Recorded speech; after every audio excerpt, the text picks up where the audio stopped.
options to go for. Well, we're going to get into it. This is top 4 here at the Lille Regional Championships. We're going to see Jay lead out with the Weavile and the Annihilate, and Marco lead out with that Dragonite and the Ursaluna. And already there is a lot of mind games in there. Will Ursaluna terrestrialize this turn? Or are you free to go for a triple axle into it? Because if you predict the Terra, maybe you can even go for something like a beat up and a Rage Fist into Ursaluna right away, since Dragonite is also heavily threatened by triple axle. But then maybe you want to terrestrialize Dragonite right away into the steel typing. It's a huge turn already on turn 1. Yeah, here we go. We're going to see how things play out, what decisions our players have made, everything on the line to move into the finals here. And it will be the terrestrialization on this Blood Moon Ursaluna, turning into that water type to take those threatening ice type attacks on the opposite side a lot better. And it is a triple axle, but it's not into the Ursaluna, it's into the Dragonite. Only needing those 2 hits after the multi-scale broken, and an easy, quick knockout here from Jay's side. Dragonite down. What will Annihilate decide to go for? Could be the close combat. Close combat from that Annihilate, not quite hitting the mark after that terrestrialization, taking away that fighting weakness. And now the Blood Moon Ursaluna are going to be able to fire in response into that Weavile, take it down to its sash. And what a fast-paced turn. And the Dragonite, no value there getting from Marco. Great prediction by Jay, and there it is. Ribombee makes an appearance at the perfect time, because while Dragonite is out of the picture, Ribombee could set up Tailwind right away, and then Ursaluna could fire back with Hyper Voice. However, you would probably boost Annihilate's Rage Fist power up, which could be a little bit annoying, but seeing how well Ursaluna was able to take close combat the previous turn, I think that is what you could try and do. Now, the speed interaction between Ribombee and Weavile is, of course, not something that we see too often, but that should be in Ribombee's favor. I think the threat is coming from the Vacuum Wave, from the Ursaluna to pick that Weavile off. So Great that's point something there. that you need to really be concerned about here. Not really getting much, and whether you switch it out or not. But no switches happening going into this next turn. The terrestrialization being determined on this Annihilate now as Jay goes for it onto it. And now that Vacuum Wave comes out, it is going to be enough to pick up the Weavile. It's not going to get any more value after getting the Dragonite, but that might be more than all that Jay needs going into this turn. The Ribombee is going to go for just a Moonblast, trying to get that super effective damage, doing huge damage, but there's the special attack drop, which is going to activate the Defiant ability, give it a +2 in attack, make it even stronger, activate alongside it that Citrus Berry, giving it a bit of that all-important health back before it fires off another close combat +2 into the Ursaluna. This time it is going to be enough, getting rid of that big target on Marco's side. Yeah, that's a really important knockout there, but Marco also gets a KO with Vacuum Wave, of course. Weavile actually the one. It's quite tricky with those speed stats around that mark, but Weavile actually, if it is trained to be as fast as possible, should be able to outspeed Ribombee by just a single point. So Vacuum Wave coming in very, very handy here. And now Marco already down to his last 2 Pokemon, but it is Golden Go. And Annihilate just terrestrialized into Fairy type. So yeah, that seems like a good opportunity to go ahead, maybe set up a Tailwind now, and then go for Make It Rain to get the knockout. But with Dondozo and Tatsugiri as a threat, that might be enough for Jay to power through here. And it looks as though that is what we're going to see from Jay as the Tatsugiri makes its way onto the field. It will be going together with the Dondozo, that commander ability activating, and then it looked like Jay chose that Earthquake option, which will be hitting this Goldinger for super effective damage. Maybe not enough to get that Ribombee here, but if the Goldinger goes down, then things are looking pretty bleak for Marco in this game 1. It is not going to take any damage, though. Precautions are going to be made to protect there. Is this a fake Tears? Wow. It is a fake Tears coming out from the Ribombee now. No Tailwind needed. Just getting that special defense dropped. It is going to be back down to neutral. The Earthquake coming out. out. Let's see how much damage this does into the Ribombee. It is a pod bug type, so it will be resisting this hit for the most part, but it is boosted, remember, and doing not a bad amount of damage to the Ribombee, but taking it pretty comfortably. Is this another instance where Marco will want to try and go for a double protect? Yes, it is, but this time it fails. No, double protect this time. Is the punish going to be there? The Moonblast coming out, doing nice damage there from the Ribombee. Wave Crash, though, not the Earthquake this time, and it will be into the Golding, and it will be one more time. A big knockout, taking it down, leaving the Ribombee against this big Dondozo. Can it do enough to take it down? Probably not at this stage.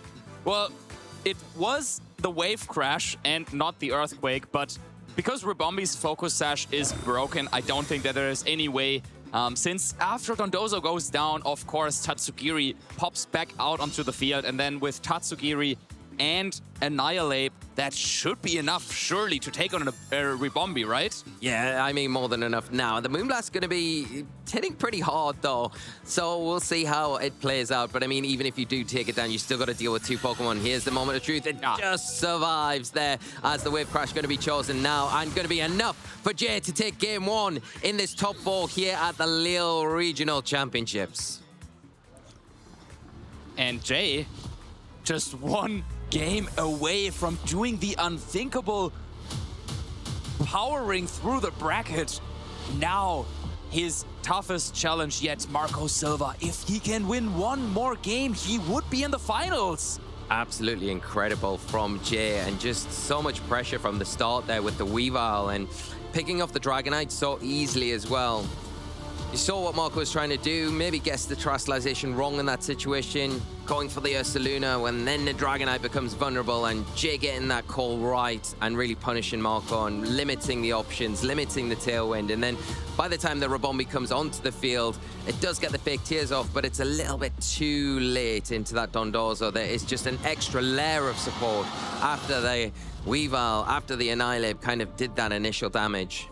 Yeah, Ribombee definitely showed why we were hyping it up before the game, doing so much damage to Dondozo after fake tears and having the option to control the speed with Tailwind. But as you said, it was just a little too late. So maybe, yeah, I'm wondering, that just the triple axle is just so threatening into Marco's team. I mean, do you need to maybe bring Incineroar just so you can shut down Weavile a little bit more? It's really hard to come up with a plan here. And it's risky bringing that Intimidate when there's a Defiant user on the other side. But we are going to see an adjustment here from Jay, leading out with the Pelipper now. That Scarf Pokemon going to hit the field, bring the rain with it, and the Dondozo out alongside it. For Marco, we're seeing the same lead, the Blood Moon Ursaluna and that Dragonite here. So what's changed coming into this game too, Marcus? Yeah, so even though Jay won the first game, he is the one to change things up a little bit. Maybe thinking that, okay, you know what? If you're not leading with Ribombee because you're scared of my Weavile, maybe I can capitalize on this by going into a Dondozo right away. I mean, Pelipper is threatening quite a lot of damage onto Ursaluna here, so that could force out Ursaluna's Terastallization again, but I struggle a little bit to see what the downside would be for Marco to just go for a Terra Water on the Ursaluna and then set up Tailwind with Dragonite. There is a lot of damage potential here for Jay, but I just really feel like Weavile was the star of the show in Game 1. Yeah, and it seems a bit strange to not bring it here, but we are seeing a quick U-turn after that Terastallization on the Blood Moon from Marco's side. The Pelipper going to make its way off the field, preserved for later. It's done its job in setting that rain up, and now we are going to see its partner in crime hit the field. The Tatsugiri, the command ability going to be activated, helping set up that Dondozo, giving that Omni boost across the board to all of those stats, taking them to +2, making it a big powerhouse going into this turn. And where will that attack land? Will it be into the Dragonite, or will it be into that Blood Moon Ursaluna? The order up is threatening. Big damage onto the Dragonite. Maybe not the Wave Crash, though, that has been chosen, and it is into the Ursaluna. So this time around, defensive Terastallization really coming in clutch here for Marco. Yeah, still a lot of damage, but there is Tailwind, and I think the potential downside would have been if it was U-turn into Dragonite to break multiscale and then order up to follow it up. But this is not what Jay decided to do. Now has to take a lot of damage on Dondozo with that Blood Moon. And now with Tailwind up over for Marco's side, while Dragonite does not carry haze, so Dondozo doesn't have to worry about that. But there's still so much damage potentially coming out. There's Hyper Voice or Earth Power that Ursaluna can go for. And then Dragonite still sitting there healthily. Multi-scale still in effect. Can maybe just go for a scale shot. Yeah, the Ursaluna just wants to withdraw, be kept for later on in this match when it will be more handy again and bringing more firepower onto the field. Marco bringing that Goldingo out with it, followed up by a scale shot now from this Dragonite, supported by that Tailwind, getting the speed advantage over this Dondozo for the next few turns. Going to be doing some respectable damage each and every hit here, just whittling away 4 times, not the 5 that Marco would have been looking for, but all damage is good in this matchup as the Wave Crash going to be opted for. Scouting out maybe a switch, and it will be into the Goldingo, dispatching of it so easily. Yeah, that is a clean one-hit knockout with Wave Crash.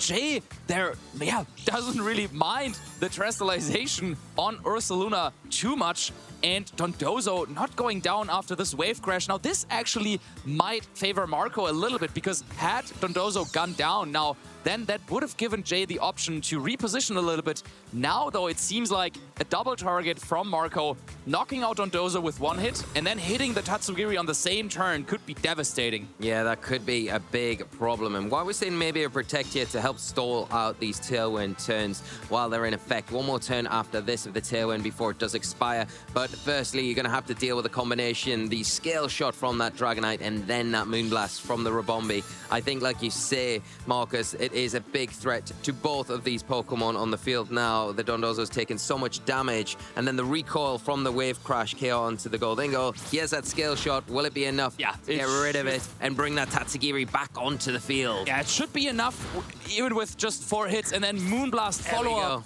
into Tatsugiri. That could be a two knockout turn for Marco. Yeah, and with the safety goggles as the item here, it hasn't got that security of the Focus Sash, which is actually lying on that Weavile. And an all-important speed boost to that Dragonite from the Scale Shot there as the Moonblast comes in, and more than enough to pick up a knockout onto this Tatsugiri. Dispatched off pretty well in this match from Marco, quite convincing, even though they've lost that Goldingo in the process. Yeah, this is the position that Marco wanted to set up, knocking out Dondozo and then knocking out Tatsugiri on the very same turn, while still keeping Tailwind up. So now the fast Pokemon hit the field for Jay with Pelipper that is carrying the Choice Scarf, and Weavile that still has the Focus Sash available.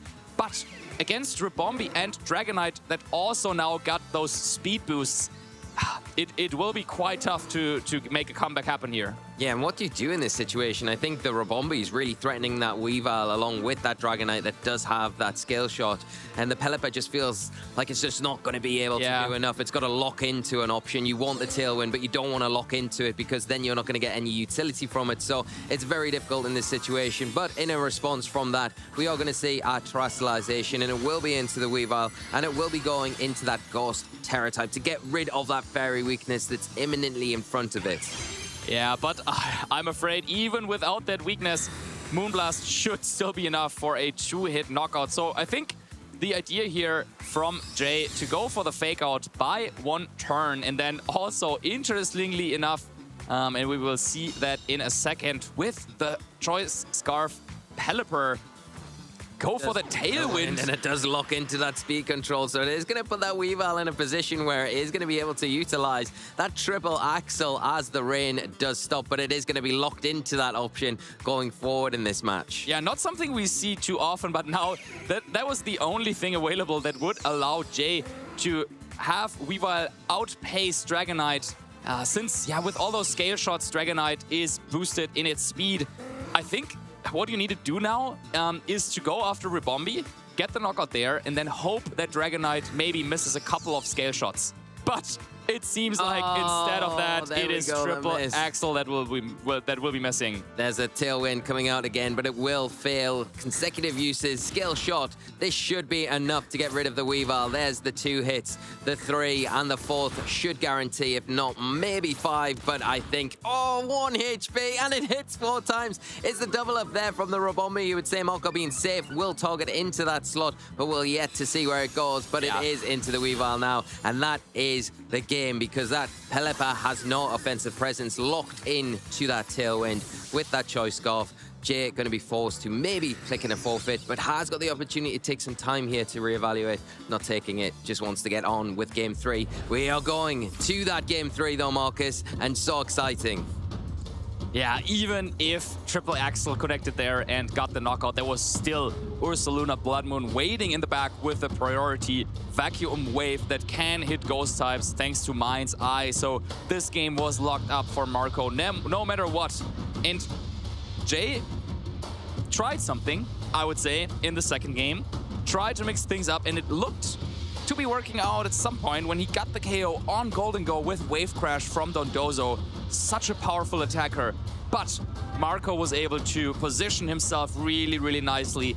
Took the KO on Dondozo with Scale Shot, and then Rebombi took the knockout on Tatsugiri on the very same turn. And this just put Jay too far behind to come back into this game. So yeah, the question I guess would be now, do you want to trust Dondozo again, or do you want to lean a little bit more into Weavile? And I think, at least to me, the answer would be clear. I think you gotta go with Weavile. Yeah, I agree with you. I think what worked in Game 1 was the pressure from the Weavile early on. You were able to force the Terastallization into the Ursaluna. You were able to pressure that Dragonite as well, which was a key thing to be able to do. We are seeing, as we get into this Game 3 here between Marco Silva and Jay Ballester, we are going to be able to see the leads of Ursaluna Blood Moon on Marco's side with the Dragonite, and then the Weavile, which has been brought back by Jay from Game 1, and that Annihilate again. So, we have the spot again from Game 1. Which Pokemon, if any, does Marco decide to Terastallize? Because there is KO pressure. Triple Axel, we saw it, just 2 hits are enough to knock out Dragonite through multiscale.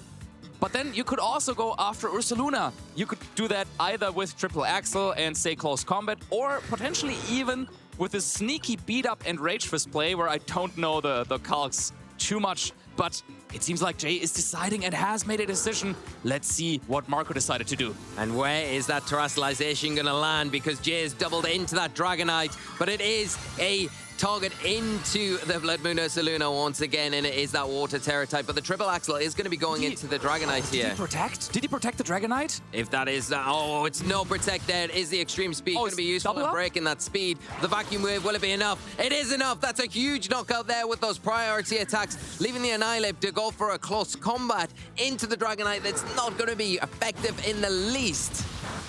Yeah, this is where Jay maybe should have considered the Terra Ghost on Weavile like he did in the previous game, as that would have allowed Weavile to, take no damage from Extreme Speed whatsoever. Vacuum Wave still would have hit, but that would not have been, too bad, I guess. And then Triple Axel could have gotten the knockout on Dragonite. So Marco going for a risky play there, but it pays off. And with Weavile out of the game, this will be so difficult for Jay.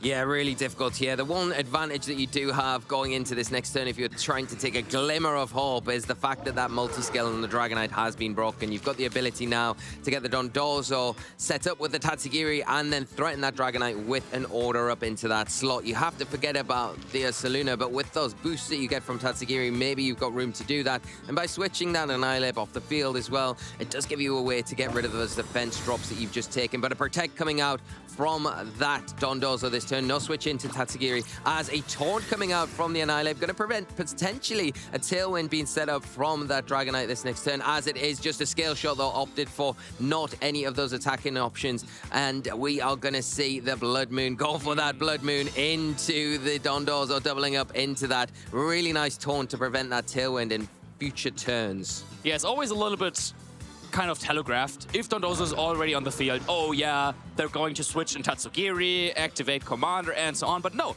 Jay's saying, hey, you know what? I have still a couple of tricks that I can go for, and I don't need to commit to combining as early as possible. Instead, going for the Taunt, nice play, but now the question is, how much damage can this Rage Fist do? Not enough damage, nowhere near enough damage. Is the Scale Shot going to be targeted into that Dondozo once again? There's 1 hit, 2 hit, 3 hit, and 4. It will get a 5th hit, because that will probably be enough to put it into range for an Earth Power, at least this next turn from that Ursaluna. Of course, it cannot use that Blood Moon once again, because consecutive turns is not allowed here. The Wave Crash, though, first going to be into the Dragonite, maybe expecting a switch into that slot, but a really good contesting stay there with the Dragonite from Marco. The Earth Power coming into the Dondozo, doing some big damage without those boosts, and down to just 8 hit points. Yeah, and Dondozo, that is already down to just 22 HP at this point. I mean, there's still the combination waiting in the back, but even without Tailwind, I mean, you won't be able to knock out Ursaluna right away, right? So, yeah, I feel like Dondozo might just go down in the next couple of turns, and then it will be so difficult for Jay. Yeah, and if you're just able to pick up the Dragonite and you're not really able to make any kind of advantage against that Blood Moon Ursaluna that is free to just fire off an attack of any sort into that Dondozo this turn, it does make it very difficult, because as soon as that Tatsugiri goes in, as soon as that Dondozo is taken care of with such low health, that Tatsugiri is going to pop out again. So you've got to make sure you deal with one of these. But are you going to have enough to survive this? It doesn't look like it. The scale shot with those speed boosts going to keep it ahead of that Dondozo. That Tatsugiri is going to be put in such a vulnerable place. And if this is Blood Moon, then it is going to be maybe too far for Jay to make it any further in this tournament. And Marco Silva looking like they're going to wrap things up, but that Tatsugiri just about hangs on. Yeah, just barely makes it through the turn, but of course cannot move this turn. And so it is, yeah, a sitting duck. And on the plate kind of for Marco to go through in this next turn. It's all eyes on Annihilate, but against a full health Ursaluna and this boosted Dragonite, I mean, there's Terra Fairy as an option, so you can get around the scale shot damage. There is, yes. Rage Fist not boosted. With close combat, you would lower your defenses. That's not really what you would want to do here. But yeah, Jay's just forced to do it, fighting till the very end. And that's exactly what it looks like they're going to have to do. But like you say, that Terra Fairy is an option, but there's a Gold Ingo lurking in the back for Marco. It's going to have a really easy time as that Tailwind is now set from the Dragonite, boosting the speed on their side of the field for the next few turns. Hyper Voice opted for from the Blood Moon Ursaluna. It is going to be enough to get the remaining HP on that Tatsugiri, taking that Pokemon down. Respectable damage to the Annihilate. It has just been boosted, but will it be boosted enough? Nowhere near enough, not even 50% on that Ursaluna, as now the Dragonite in a prime position to go for that scale shot, followed up by an attack from the Ursaluna, and potentially pick up the win and take them into the finals of this regional championship. Yeah, Marco playing so well with this Ursaluna and Dragonite lead, coming up with a plan into the Weavile turn 1, doubling up with 2 priority moves, not something that Jay saw coming. And now with the last-ditch effort, Annihilate terrestrializes into Fairy, but extreme speed. Yeah, Marco predicts even that. Yeah, and there we go. Not want to even risk the terrestrialization. It is going to activate that Citrus Berry, but is it going to be enough? We'll find out in this next turn. Is it going to be the Blood Moon to seal the deal for Marco here? And it will be. Marco Silva will be making their way into the finals here at the Lille Regional Championships. One of the most consistent players in the Scarlet and Violet era has done it again.